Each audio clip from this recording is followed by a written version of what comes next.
বিষয়ে বিস্তারিত জানাতে যুক্তরাজ্যের লন্ডন থেকে যুক্ত আছেন সহকর্মী শরীফুল চৌধুরী। শরীফুল, প্রধানমন্ত্রী কেয়ার স্টারমারের পদত্যাগ নিয়ে সবশেষ আপনার কাছে কি তথ্য রয়েছে, আর অনেকদিন ধরে তো গুঞ্জন চলছিল, কি কি কারণে এই রাজনৈতিক সংকট তৈরি হয়েছে, বিস্তারিত জানাবেন। ধন্যবাদ এনি। আপনি যেমনটা জানেন যে অল্প কিছুক্ষণ আগে প্রধানমন্ত্রী কিয়ার স্টারমার অবশেষে তিনি পদত্যাগের ঘোষণা দিয়েছেন।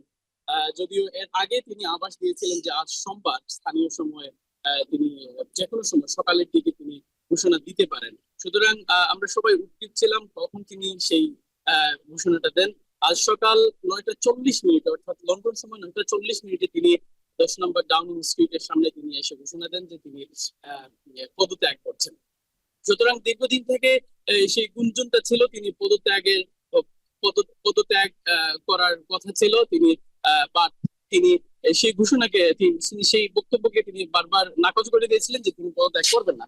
মূলত পদত্যাগের পেছনে যে কারণটা বিশেষজ্ঞরা উল্লেখ করছেন, রাজনীতিবিদরা তারা বলছেন যে স্থানীয় নির্বাচন সহ যে সার্বিক পরিস্থিতি, দলের ভিতরে কুন্দল এবং অসন্তোষ তীব্রভাবে বাড়ছিল এবং সাধারণ মানুষের যে মধ্যে যে অসন্তোষ দীর্ঘদিন থেকে বাড়ছিল এবং তার প্রতি উত্তরে তিনি বলছিলেন যে তিনি পদত্যাগ করবেন না, কিন্তু আজ তিনি পদত্যাগ করতে বাধ্য হয়েছেন এবং তিনি পদত্যাগ করেছেন। আপনি যেমনটা জানেন যে আগামীকাল আহ মঙ্গলবার অর্থাৎ আহ পার্লামেন্টে বৈঠক হওয়ার কথা রয়েছিল।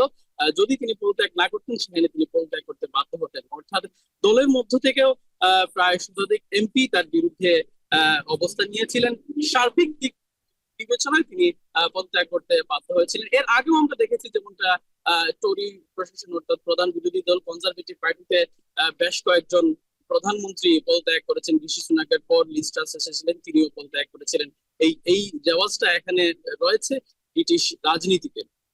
সুতরাং দলের মধ্যে দলের কে নেতা হবেন এই নিয়ে এখন একটা গুঞ্জন চলছে। তিনি যদিও সরাসরি ঘোষণা দিয়েছেন যে সেপ্টেম্বরের মধ্যে নতুন প্রধানমন্ত্রী দায়িত্বভার নেবেন, এবং আমরা যেমনটা জানি যে লেবার পার্টির আগামী সেপ্টেম্বরের মধ্যে তাদের বার্ষিক যে সাধারণ সভা সেটি অনুষ্ঠিত হওয়ার কথা রয়েছে।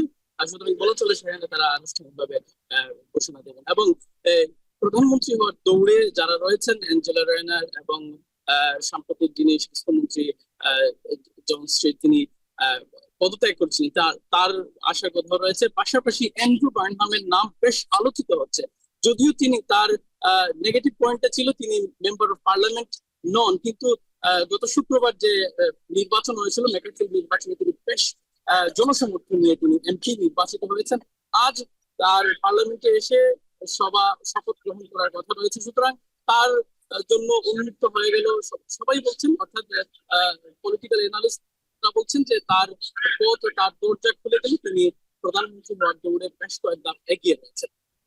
সুতরাং বলা চলে যে অ্যান্ড্রু বার্নহাম হচ্ছেন আগামীর প্রধানমন্ত্রী, প্রধানমন্ত্রী। এই ছিল আমার কাছে সর্বশেষ নতুন কোন তথ্য থাকলে।